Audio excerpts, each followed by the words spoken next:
Today's video is on a lifestyle.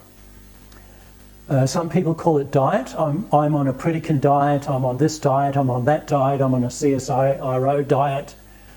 I don't really want to cover a diet, I want to cover a lifestyle, which basically is what you eat on a daily basis. Where you get your food from, how it's produced, what it does to your body. Are we carnivores? Are we omnivores? Are we frugivores?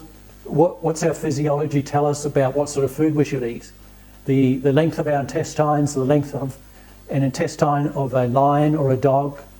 What are the differences, the canine teeth that carnivores have compared to our teeth? So our bodies should tell us what we should be eating mostly. And it's not what the diet is today. You know, there must be 200 or 300 food shows on TV now. Master Chef, My Kitchen Rules, they just go on and on and on. And food seems to be an addiction now, where we'll talk about what sort of food, how it's made, how tasty we can get it, but there's no thought behind, is it actually good for us? It's just basically, there's 1 million people now who can create their own YouTube channel on cooking or food preparation or diets, or it's just where is the science behind what that food does to us? Not how it tastes, not how it looks on a plate, but what does it actually do to your body? If you look at an animal, a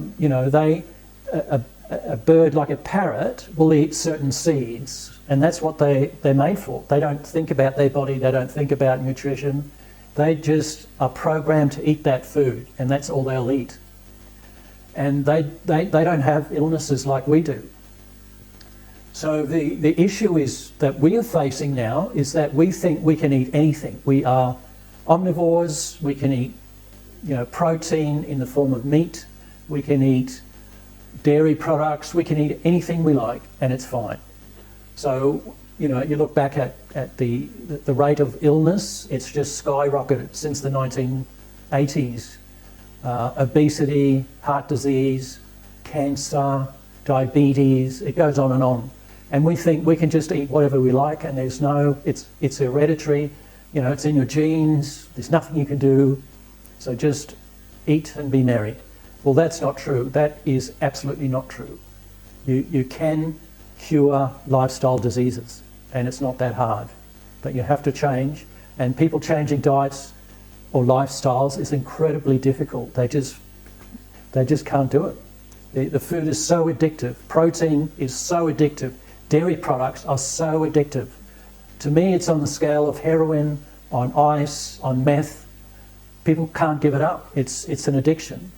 So in this video, I want to start bringing in some training, some education, so we can start thinking differently. We can start thinking about what we're actually doing to our bodies and how to reverse disease. So again, thank you for watching this video.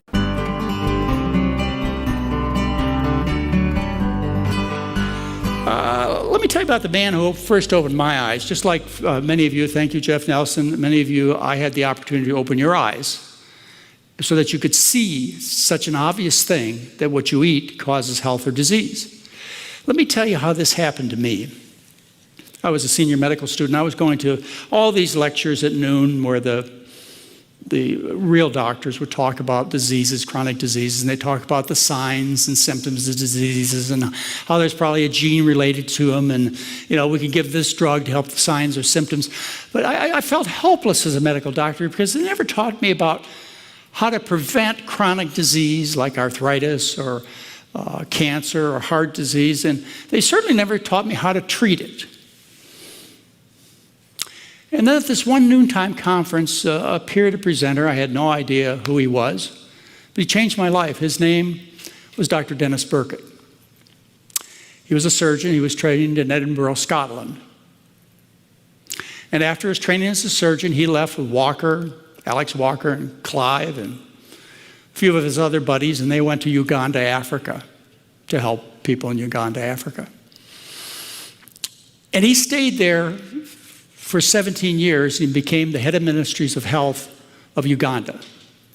Dr. Burkitt oversaw 1,000 hospitals and took care of, indirectly and directly, 10 million people over 17 years. And Dr. Burkett came to that noontime conference, and he stood up there in front of the audience, and I was sitting there, and he was only talking to me. He stood up there and he said, in my 17 years in Uganda as the head of Ministries of Health, 1,000 hospitals, 10 million people, he said, I never saw a case of hemorrhoids. I never saw diverticulosis, diverticulitis. I never saw obesity. I saw one case of gallstones. I never saw colon cancer, rheumatoid arthritis, lupus, multiple sclerosis. I saw one heart attack, and that was in a judge who trained in London and came back to Uganda and had a heart attack. He told me that. I was so excited. And he told me it was because of fiber. It was because of the fiber they ate. That was who he's focused on, but you all know that fiber only occurs in plants. So what he was talking about is the diet of the people of Uganda, which was a starch-based diet with fruits and vegetables, no dairy, and extremely little meat. That was back in the 50s and 60s. And I came home after that lecture, and I'm sure Mary remembers it. And I said, Mary, I heard this man talk about fiber, and I just want you to know, we're no longer eating white bread. We're going to have brown bread with our bacon and eggs. Yeah. But it opened my eyes. My eyes were opened. I could see finally that there was a cause of disease. Took my plantation years and then my going back to become an internal medicine specialist before I really got it. And studying after that, after I discovered the importance of diet and diseases, I told you a couple minutes ago, I wanted to know everything. But let me just give you a minute. The only interview ever done of Dr. Dennis Burkett I did. It's in my January 2013 newsletter. It's an hour-long interview. He has a Scottish brogue. He's a little hard to understand. But if we can get the chance to hear him, let's try. If you look at the diet of disease of the countries throughout the world who don't get the common diseases of Western culture. And when I say the common diseases, I mean diseases like atherosclerosis, diabetes, gallstones, bowel cancer, breast cancer, hemorrhoids, varicose veins, diverticular disease, huge pile of stuff. The countries who don't get these diseases have a diet with far more starch, far more fiber, far less fat, far less sugar, far less salt. And the two major things we need is to eat more fiber and less fat. Okay, did you hear him use the word starch? Yeah. We used to call the food that I recommend starch. Potatoes, rice, corn. For those of you who don't know, I believe 70 to 90% of your diet should be starch. You heard Andrew Taylor, the potato guy. Hopefully you've gotten that theme, is what most of your food needs to be is starch. Based on what I learned from Dr. Winder, and what I learned from Dr. Burkett, Dr. Dennis Burkett, it's obvious that colon cancer and colon diseases are caused by what we eat. I mean, that's enough. Don't you think that this experience, which occurred in the 1970s, should have transformed medical care over the last 40 years? But it hasn't. You will hear nothing about what you put in your colon in terms of your health. Just the way it is. Let's see, colon cancer. Let me tell you a little bit about how colon cancer works, and I'll tell you how cancer works and why what we do fails so much. When you put bad food, and bad food is a good enough description. When you put bad food into your intestines, it eventually ends up in your large intestine, the remnants after digestion. And these remnants of food that end up in the large intestine, they have carcinogenic properties. For a whole bunch of things that you can learn about that I've written about and other people have written about, changing bowel flora, direct chemicals, etc. And these carcinogens, these substances, they irritate the colon wall. And the consequence of irritation of a mucosal surface, which is found like in the nose and the mouth and in the bowel and on the cervix, the consequence of chronic irritation on these mucosal surfaces is proliferation. If you irritate, say, the skin, which is a different kind of tissue, you get keratin production, calluses. Okay, that's the way the skin reacts. But the mucous membranes, they react by the cells proliferating. So we start out with these cells proliferating as a consequence of injury. And as you see the progression, they proliferate into small lumps, which we call small polyps. We call them polyps.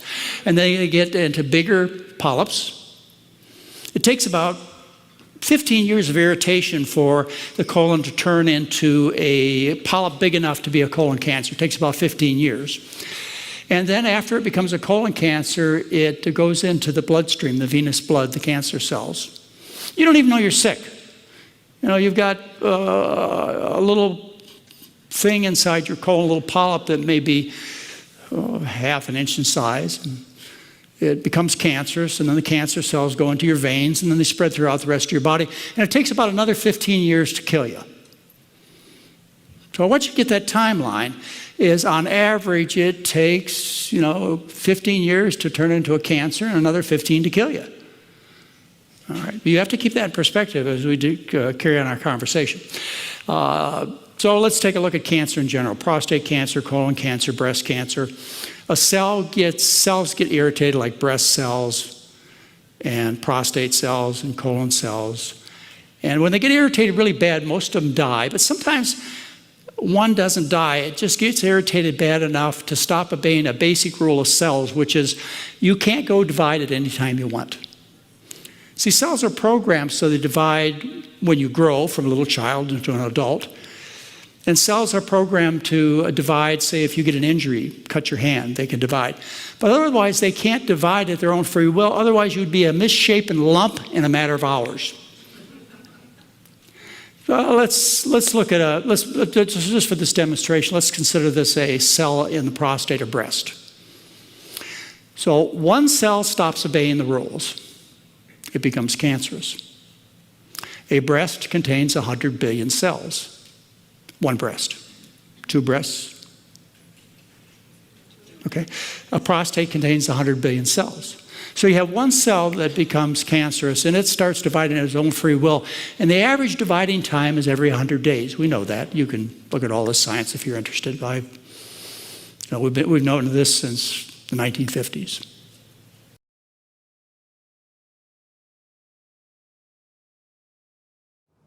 Worldwide, we're looking at approximately 350 million people with diabetes. There's no question that we're in the midst of a diabetes epidemic. Right now, 1 in 3 Medicare dollars is spent in the care of people with diabetes. 1 in 10 total healthcare dollars is spent on people with diabetes. There's no question that this is a major problem. What in particular is the correlation with the diet and diabetes? I'm not going to get into that. Into diet? No. I followed all the large health organizations' recommendations for preventing disease. I exercise regularly, don't smoke, don't drink soda, get enough sleep, reduce stress, and grew up eating what I thought was a healthy diet. Until World Health Organization this morning has classified processed meat such as bacon and sausage as carcinogenic, directly involved in causing cancer in humans. Processed meat is clearly linked to an increase in cancer. Hot dogs or bacon could be just as dangerous as smoking cigarettes. the World Health Organization had looked at over 800 studies from 10 different countries, finding a direct link to consuming processed meat and cancer. Just one serving of deli meats daily increases your risks of colorectal cancer by 18%. I had no idea that what we ate affected cancer. 2/3 of adults are now overweight or obese, and we have an epidemic cascade of debilitating disease that's overcoming the country. There's no way we can sustain the current style of care with the epidemic that we're creating with our diet and lifestyle choices. The diabetes, the arthritis, the heart disease, the dementia, the obesity, the cancers are affecting about 70% of deaths. All the data is that those 70% of deaths and morbidity are largely lifestyle related and preventable. Most kids by age 10 in the US already have fatty streaks in their arteries, the first stage of atherosclerosis leading to heart attacks, strokes. Here in American medicine, we operate from the disease model. We are in the business of treating sick people. We are not in the business of trying to prevent people from becoming sick. When you look at chronic disease risk, all the things that we walk around worrying about, actually dietary choices trump smoking when it comes to those risks. If I could deliver one message to the researchers who are looking for the cause of diabetes and the cause of clogged arteries and the cause of high blood pressure and the cause of obesity, I would tell them the answer's in 3 words. It's the food. It's what Americans are eating. Today, with 2/3 of Americans being overweight, clearly there's a food issue. In the next 25 years, 1 out of every 3 Americans will have diabetes. My name's Michael Abdallah.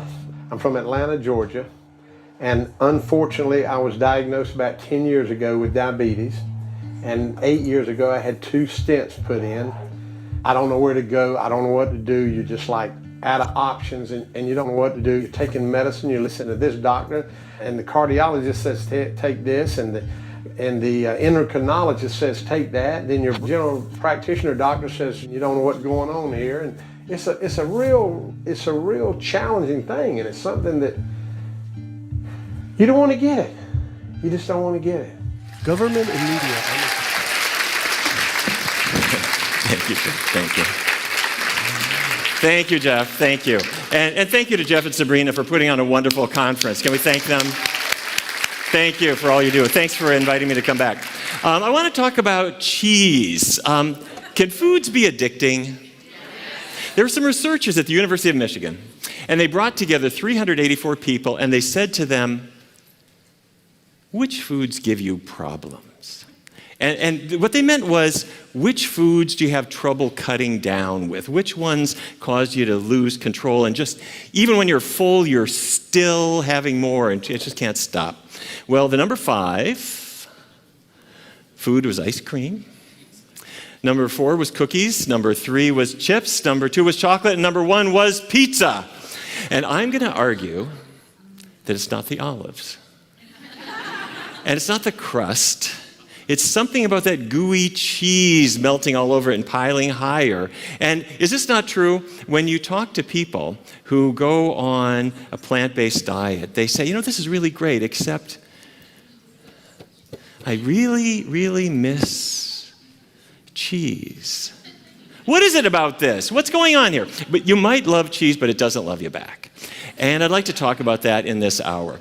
It's fattening, it's addicting, and it causes lots and lots and lots of health problems, and people have really given it a pass. They've overlooked it. So what causes weight problems? You talk to other people about this, or you read a news article, and they will say it's soda.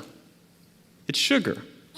And soda, these are not health foods. But I'm going to put a question mark as to whether that's the reason for the obesity epidemic that we have been seeing. Because if you look at sweetener consumption over time, it went up a bit over time. And as of 1999, it started falling because people started buying bottled water instead of sodas to a large degree. And if you look at cheese, where's that gone? Up and up and up and up. So which direction is obesity going? It's following the cheese. Well, what would that be? If you look at cheese consumption over time, in 1909, the Department of Agriculture started tracking what Americans eat. And in 1909, cheese was something Swiss people ate. We don't eat it in Peoria. The average American could not get through 4 pounds of cheese in a year. But what happened? In the 1960s and 70s and 80s, fast food chains came in, pizza places came in, and so cheese became an ingredient in a lot of what people were eating from day to day. And by 2013, we were at 33 pounds of cheese every person every year. I'm not eating any, somebody else is eating 60. So I'm going to argue that it's fattening for several reasons. Number 1, it's loaded with calories. And you probably know this already, but if you don't, this is my most important number. A gram of sugar, a gram is tiny, it's a 28th of an ounce. A gram of sugar has 4 calories. A gram of fat has 9 calories. Well, the leanest beef is about 29% fat.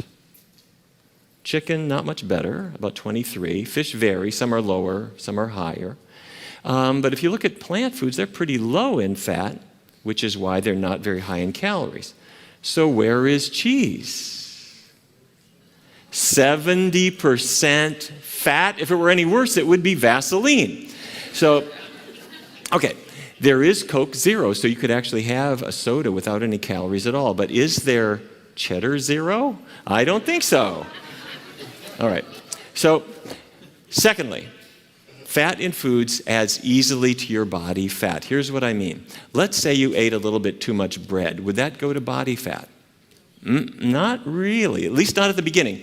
The carbohydrate that's in bread breaks apart and it goes into your bloodstream and it powers your muscle activity. It powers your brain. It's the fuel that your body runs on.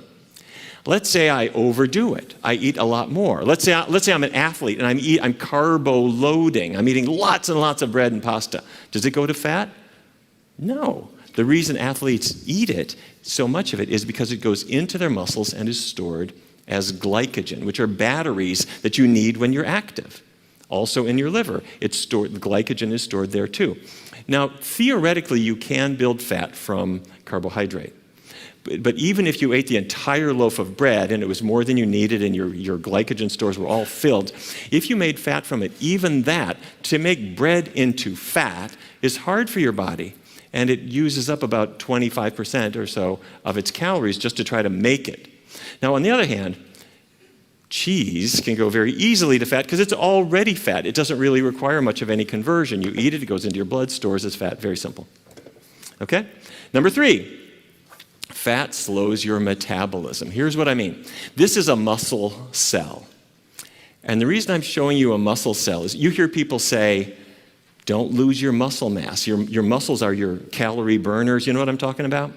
Okay, so inside your muscles are mitochondria. Do you remember the mitochondria from high school biology? Those are your calorie burners. You have a lot of them, but you also have little bits of fat. Now, doctors hate words like fat because it only has one syllable, so we'll call it intramyocellular lipid, but it's fat inside your cell, and if you ate a little bit too much chicken fat or beef fat or Velveeta or fryer grease for that matter, the fat builds up inside your cell. When that happens, the cell says, fantastic, this is great. I've got some fat that I can store up, and if we happen to have a famine sometime, I'm sitting pretty. I got a lot of stored calories. Now, if the mitochondria burn it all up, it's gone. So when fat comes into the cell, the body turns down the production of mitochondria to keep the fat. And your metabolism slows down to preserve this fat richness that just came in. And that's the opposite of what you want. You say, wait a minute, I just ate too much. Why are you storing it? You've got to get rid of it. The body was programmed a long time ago when there were such things as famines. So if you ate a big fatty thing, your body says, I'll keep that. And as the years go by, the metabolism you had when you were 12 is just no longer there because the mitochondria have been disturbed. So if I'm on a low-fat vegan diet, time goes in the opposite direction. Okay, number 4, cheese does not have fiber. Now, fiber is the most boring word in this lecture. I apologize. Fiber is big stuff, though. Fiber is plant roughage. It has effectively no calories.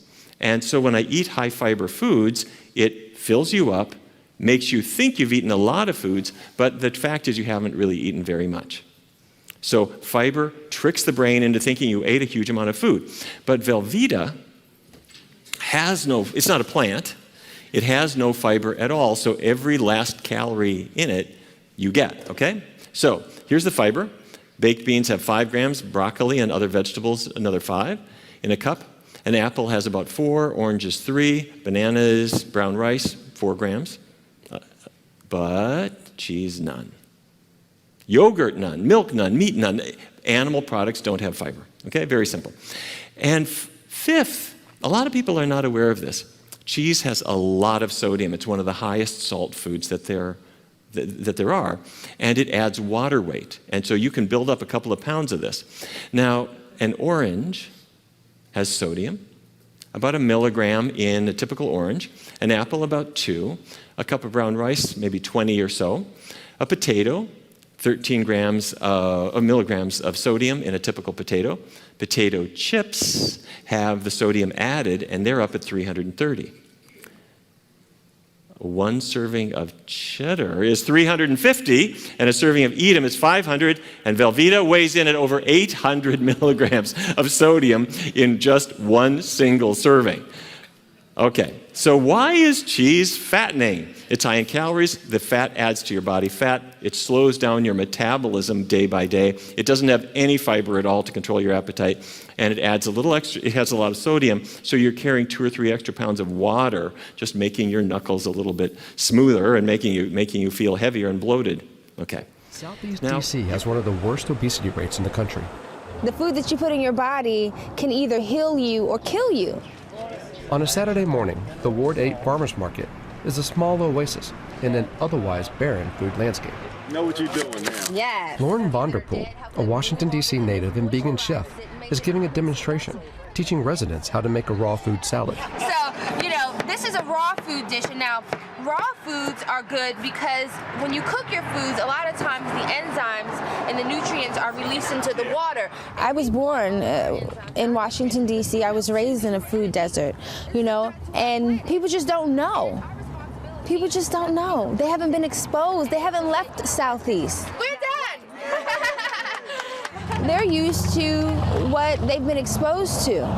And what they've been exposed to is liquor stores, corner stores, and carryouts. Chicken wings with mumbo sauce, hot chips with blue juices.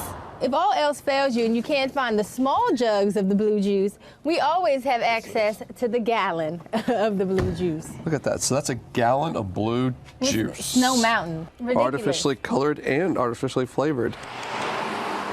How would you describe the health of people who live in environments like this? Where we are right now in D.C., which is Southeast, Ward 8, is statistically the most obese place in the country.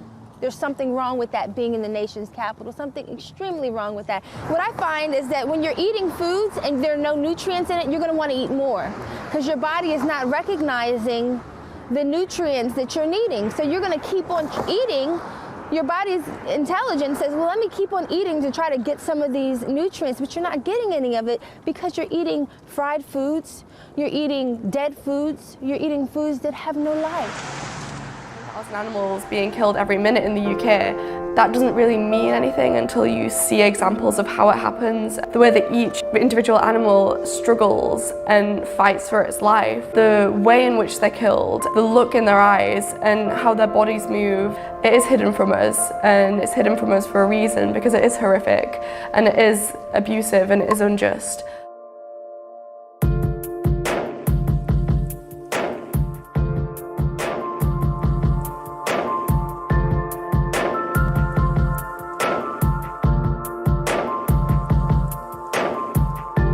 It's about how do we fit into this mosaic that we were part of all along, that we have been killing now, So we need to transition from a life-destroying culture to a life-affirming culture.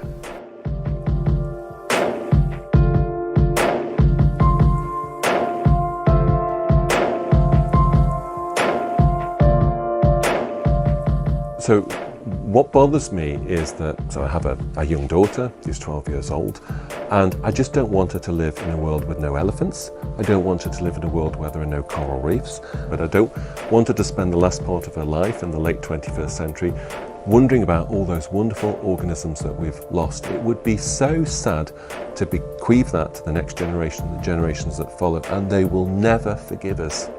So we need to sort it out now.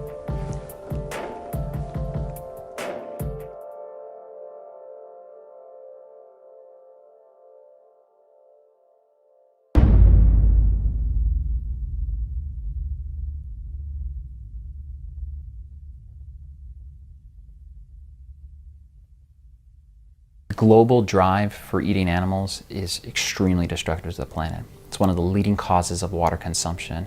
It is one of the leading causes of deforestation, of species extinction, of topsoil erosion, of ocean dead zones, and of climate change.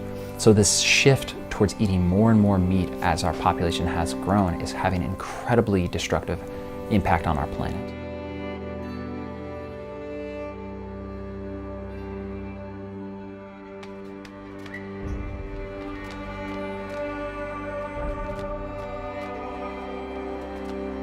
it looks like just numbers, right? So 100 species are dying. This is an estimate that scientists are making. 100 species are dying, but my life is the same. So why is that important to me, right? So we look at it from that perspective. This is why, it seems abstract. 100 species are dying somewhere else, maybe somewhere in the Amazon. It doesn't affect me yet. But we need to understand that there are consequences. And so when we see wildfires up and down the coast of the US, or hurricanes hitting us in the US, and all these wild weather patterns, it is a reaction of nature to what we have been doing. We are being lied to. Even in textbooks we're being lied to, and when you say that you sound like a crazy conspiracy theorist, but if you actually look at what animal products are doing to our bodies, it's absolutely ridiculous that it's being served in hospitals and that we're being told that we need it every day. I think it's outrageous. There are about 20 billion broiler chickens on planet Earth at any moment in time. So those are chickens that are specifically bred for humans to eat. A broiler chicken lives for 6 weeks. It can't be sustained beyond that. So even if you go and break into a battery farm and let them all out, they'll die because their systems are so designed that their bodies are overweight for their bones and they'll just collapse. So in that sense, you can think, that humans have now pushed this to a state where, because they want to have this food supply, we're not actually thinking about good animal husbandry of those organisms. I think we do have to seriously think about this. Our current consumption levels of meat and other animal-based foods are not sustainable, especially in high-income countries. But even in middle-income countries, we see huge increases in meat consumption. So even those levels are not sustainable. So not only we need to change our diets, but really almost everybody is called to change. Human population grows to 9 billion people from the current 7.2 billion people. We are only going to be able to eat plants. We're no longer going to be able to fool ourselves into believing that eating anything but a plant-based diet is how we will all survive and thrive. It's so frustrating because you know that it's not in our nature to hurt animals, and you see the people that argue with me on Twitter about justifying hurting pigs, in their profile picture they're holding their dog, and it's just that disconnect. Vegan. Always thought it was this extreme thing. Unnecessary. Why do we have to be vegan? Why? Because all the ways we use animals causes them harm. Because no living being deserves to be the slave or the property of someone else. I got to a point where that was the only thing that made sense. Since when was it extreme to not want to harm animals? When did that become extreme? What's extreme is saying we love animals and we're against animal cruelty while we pay people to mutilate and torture and slaughter animals for foods and products we don't need. That's extreme.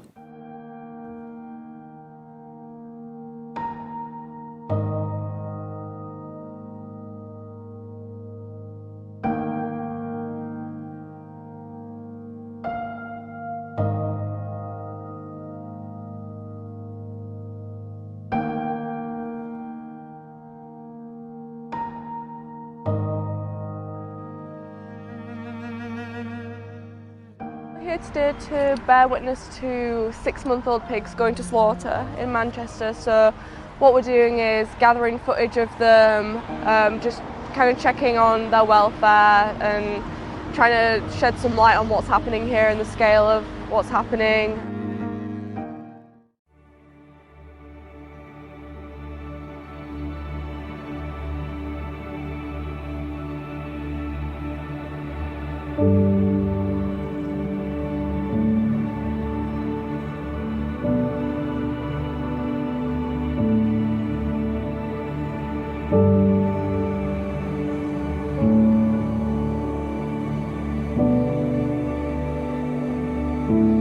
All truths go through 3 stages.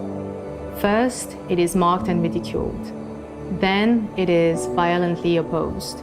And finally, we accept it as being evident. Slavery, women's rights, LGBTQ rights, gender equality. All movements went through these stages. One of the most defining truths that will be evident for future generations is the answer to this question. Is it possible that we humans as a species have been eating the wrong food?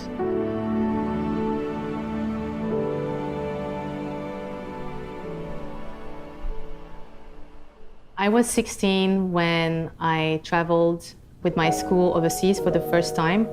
We went to London and we had a great time. We visited the city. We had beautiful weather. At the end of that day, a teacher pulled me aside. And when I saw the look on his face, my heart stopped. And this is how I learned that my father died of cancer. Whenever I speak about this, people empathize and they share their own story and how they too have lost someone they love. A parent, a mentor, a friend. And as painful as it is, the truth is we have become so accustomed to this happening to us. It has become so common that we accept being sick and dying early as part of life.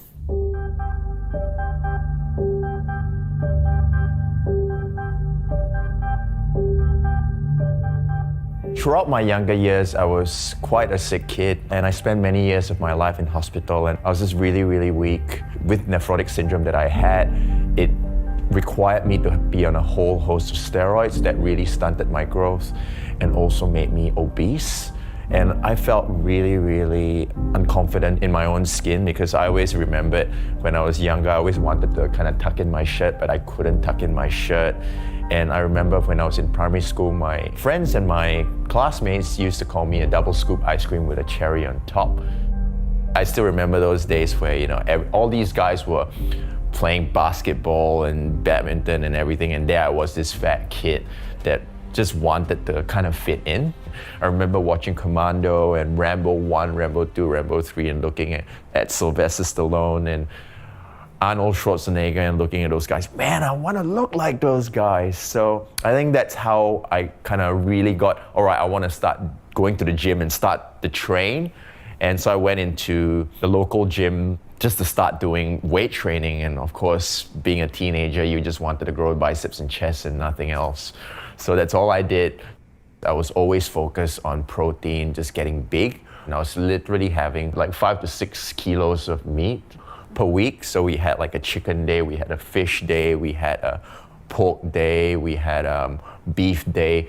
I just really didn't know any better. Naturally, I've never been somebody who ate a lot of meat. I would probably eat like red meat once a month, fish probably once or twice a week, a bit of chicken, but mostly it was like beans and tofu. That's what I've always preferred. But then when I moved in with him, like I needed to accommodate his diet. I have always loved to cook. I had to eat the same way he did.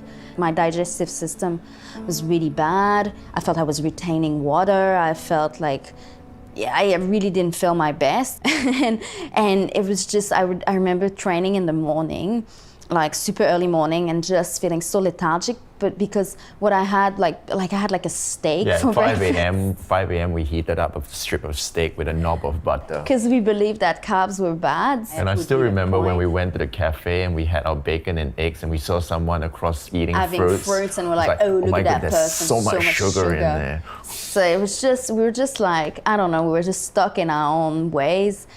And yeah, I just felt worse and worse and worse. If we look at the leading cause of death in the world, way more than wars, violence, and accidents, the leading cause of death is chronic disease. So disease like cancer, heart disease, strokes, diabetes, and these diseases together kill more than 30 million people every year. That's more than the entire population of Shanghai and Singapore combined together, or half of the UK, or more than the entire population of Australia dying of these diseases every single year. And when we look at these numbers, actually a really small fraction is caused by genetic predisposition, but more than 90% can be attributed to lifestyle choices, including diet.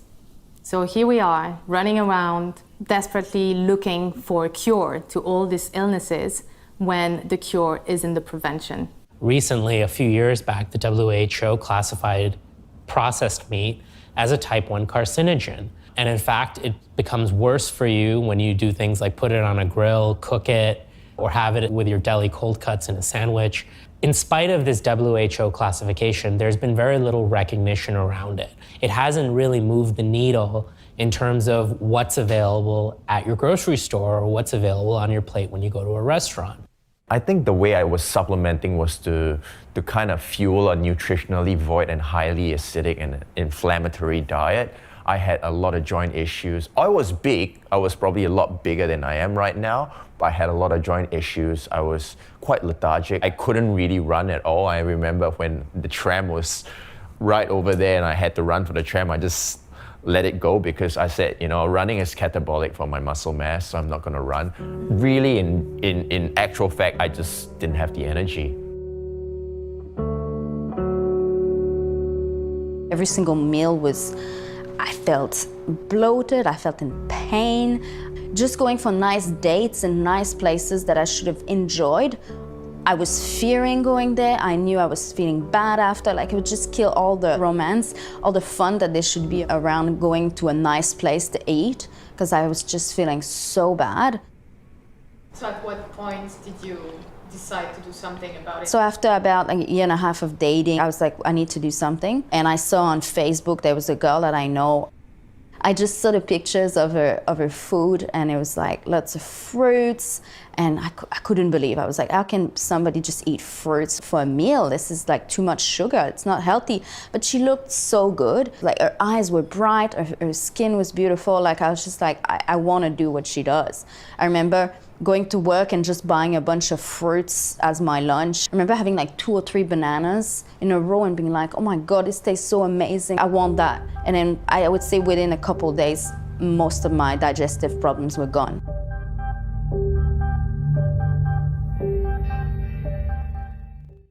I talked about different types of diets and an extreme diet on one end.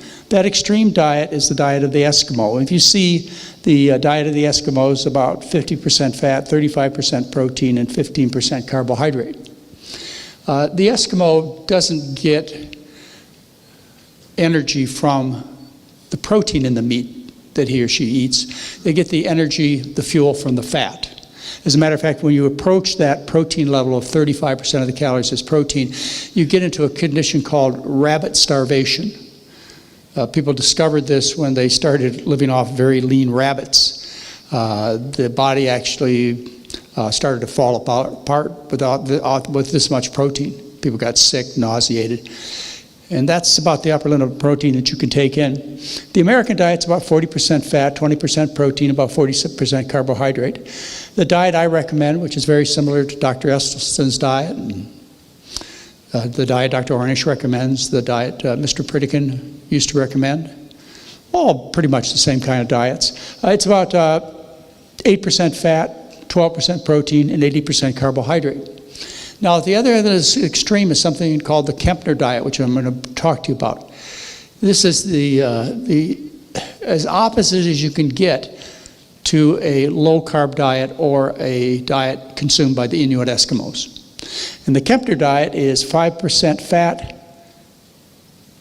5% protein, and 90% sugar, carbohydrate. So we're going to talk about some of these diets over the next few minutes. The reason I looked into the Inuit Eskimo diet, and Inuit is a preferred term by some people, Eskimo is an offensive term by some people, but Eskimo is the term that's used in the historical and the scientific literature to talk about these people of the far north. So I will use that term. It is a proper term. People who are on low-carb diets, diets like Atkins and Grain Brain and Wheat Belly, these ketogenic diets, they use the Eskimo as an example of how people can, no, not really can, but should live on an all-meat diet. So I felt it was necessary for the new book and also for a newsletter and a discussion for you folks to explore the Eskimo diet and see really what this is all about. Is it Is it right to use people living at the extremes of the environment and barely surviving off that environment? Is it okay to use that as justification to eat low-carb, ketogenic, unhealthy diets? The Eskimo diet is high cholesterol, low calcium, high fat, low fiber, high protein, low vitamin C. They live off polar bears and seals and whales and fishes 10 months of the year. Then for a couple of months of the year, they have some berries that they pick, so they get a little bit of vegetable food during those months. People wonder how in the world can the Eskimo live off a diet of land animals and sea animals with virtually no plants. How can that happen? And they not go into ketosis like you would on a typical Atkins diet. What happens, or at least what the scientific literature conveyed to me, is that because the Eskimo consumes the animal right away in a fresh state and often raw, they get enough sugar from the glycogen present in the animal's muscles to keep them out of ketosis. Do you follow that? If you don't have any sugar, your body burns fat and you go into ketosis. Well, they just get enough sugar out of the fresh animal muscle to prevent them from going into ketosis. And the Eskimo isn't in ketosis because of that. It is exactly the opposite, of course, the kind of diet that we're recommending here. These Tarahumara Indians, they've been studied. They were studied here in 1978. Their cholesterol and triglycerides were examined, and they were found to have cholesterol levels typically 125 and 120 milligrams per deciliter. They also, I don't know whether the next slide shows this or not, no it doesn't, but they were put on the American diet, and they showed that their cholesterol went up as expected when these Tarahumara people volunteered to eat a diet with more chicken and meat and so on. Their cholesterols went up as it would be expected. Now, some people may think that the Tarahumara Indian, this is a special thing, maybe because of their genetic background, but it's not. It's not. You can go back and look at studies of the people from Central America and Mexico and Southwest U.S., the native people, and you can see that they were all very healthy people living on starch-based diets up until recently. What happened recently to one group of these native people, it happened about 100 years ago, is they were put on a reservation around Phoenix, Arizona. And these people are known as the Pima Indians. The Pima Indians, they're the same genetic makeup as the Tarahumara. And if you've ever been to the Phoenix area, been to where these people live, once they were put on the reservation, because the white man wanted to have a river that was going through their lands, and so you obviously know what happened is they took the river and put the native people on the reservation. They started feeding them the American diet, and now the the Pima Indians are some of the fattest, sickest people on the planet.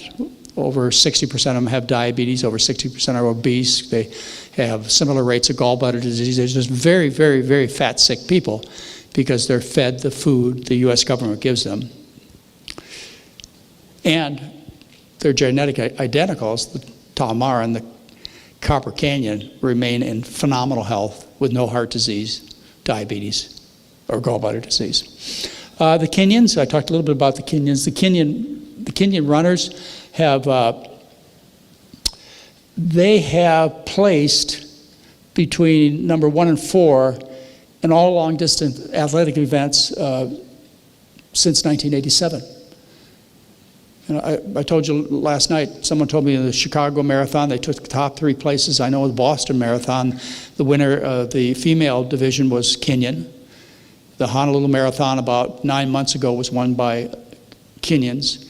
Ethiopians get in there and they win some of these races too. These people are known throughout the runner world as being phenomenal in their athletic abilities, especially to run and win these triathlons and marathons that people so prize. And their diet is a diet of basically corn and rice and potatoes. And so I tell my grandson, Jason, I said, you know, he's right now, I don't know how he did last night, but last week he was among 80 runners. He's 11 years old, among 80 runners, and he was number 20. And I know he's thinking now, what else can I do? And I know Grandpa told me about the Kenyans and the Tarahumara, so he's going to be really pushing the potatoes and the corn hard because he wants to win. There's some review articles like this one which look at high carbohydrate diets or look at different kinds of diets to see which are best for athletes. And these kinds of studies have been going on for 80 years. And this is a good review study that shows clearly high carbohydrate diets make winners. You can just take mouthwashes that are sugary and put them in an athlete's mouth while performing. And you see an enhancement of performance just from the sweet taste that goes in their mouth without any calories being consumed.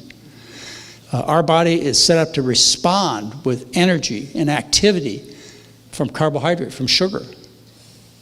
Anyway, here's an excellent review article if you want to look at a broad base of science that's been done to determine what is the best diet for short-term and long-term athletes. The Canadian Dietitians Association, I think that's what this is from. Yeah, this is the Dietitians of Canada and American Sports Nutrition.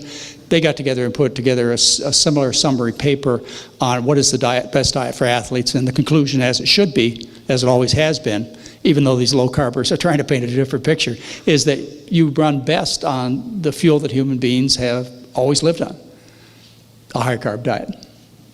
All right, so the diet I recommend is a high carb diet. It's the starch-based diet with fruits and vegetables. And I'll just show you, if you don't know already what starches are. You had some excellent starch-based meals here already, I know. But, this is what we eat.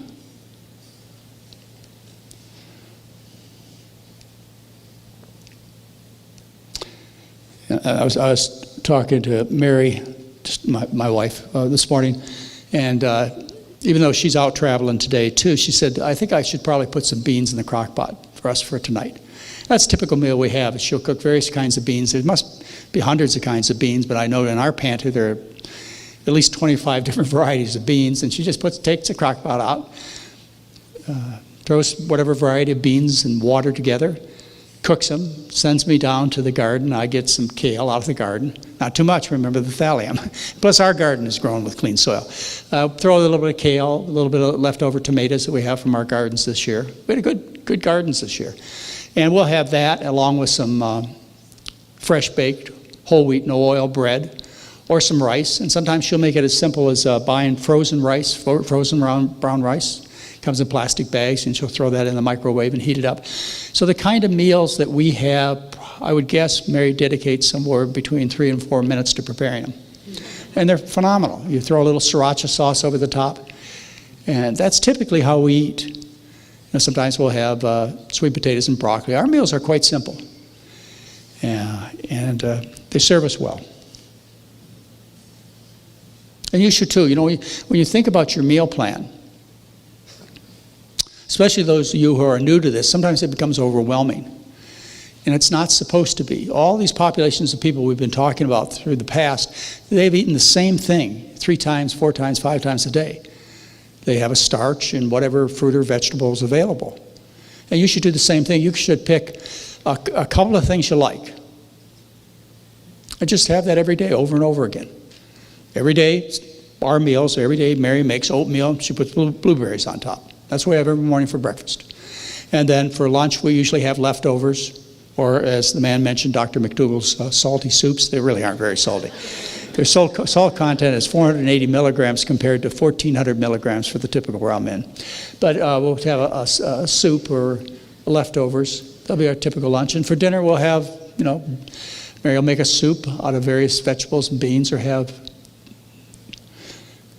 sometimes corn. This squash. Mashed potatoes are, I know I have a picture of mashed potatoes, no. Mashed potatoes are one of the biggest hits that we have on our adventure trips. When we took people to Kona, Hawaii last year. I know Ann was there. Wasn't Ann and Larry? The mashed potatoes really went over well, didn't they? And this trip, I'm pounding on the chefs to do the same thing. We want lots of mashed potatoes, and they do sushi rolls, which also go over very well.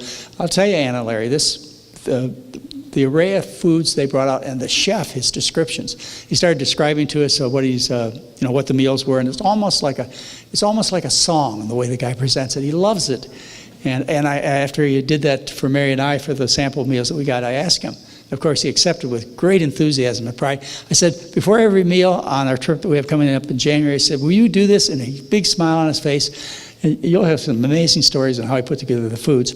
This is comfort food. Everybody likes this. Typical meal of ours, beans and rice. That's the way you ought to be thinking. It's very simple. The study we published in October of 2014 on 1,615 people, a great study. The results were an average weight loss of 3.1 pounds, unrestricted eating. That happened in 7 days. We included skinny people who needed to gain weight, and some did. And we included overweight people. No one was excluded, and the average weight loss was 3.1 pounds. Average cholesterol dropped 22 points. The decrease in blood pressure was 18 over 11 millimeters mercury in people with high blood pressure. And nearly 90% of people reduced or stopped entirely their blood pressure and or diabetic medication when they're type 2 diabetic. We also have some long-term results. I told you last night that we're having trouble getting them published because of industry's influence on the journals. They own the journals. Hopefully the Public Library of Science will publish our results, which have been done since 2013. We've been trying to get them published. And first thing we saw in the study, remember this is done independent of the McDougall program, Mary and I. All we did was educate the people. We had nothing to do with choosing the people to be in the study, nothing to do with collecting the data, and nothing to do with analyzing the data. And the first thing that they found, which really shocked them, is the people at Oregon Health and Science University told me so, that they didn't believe people would follow the McDougall diet. It was just too hard. It was just too unreasonable to ask them to do that. Well, the first thing that shocked them was when the data came out on compliance. This is food frequency questionnaire that we did. The red dots here represent the control group. Remember, this is a randomized, rater-blinded controlled trial. So one group was asked to stay on the American diet. These are people with multiple sclerosis. And they did, by and large. You know, there was some contamination because they knew what the other group was doing, and they wanted to be well too. But they stayed at about 40% fat for the entire year. This is 1 year, okay? They stayed about 40% fat. We took them down to our clinic, gave them the typical McDougall education for 10 days. They dropped their fat intake down to less than 15% and maintained a total fat intake of less than 15% for a year. You ask, how many people follow the diet? The answer is 85% of the people followed the McDougall diet 100% of the time for 1 year.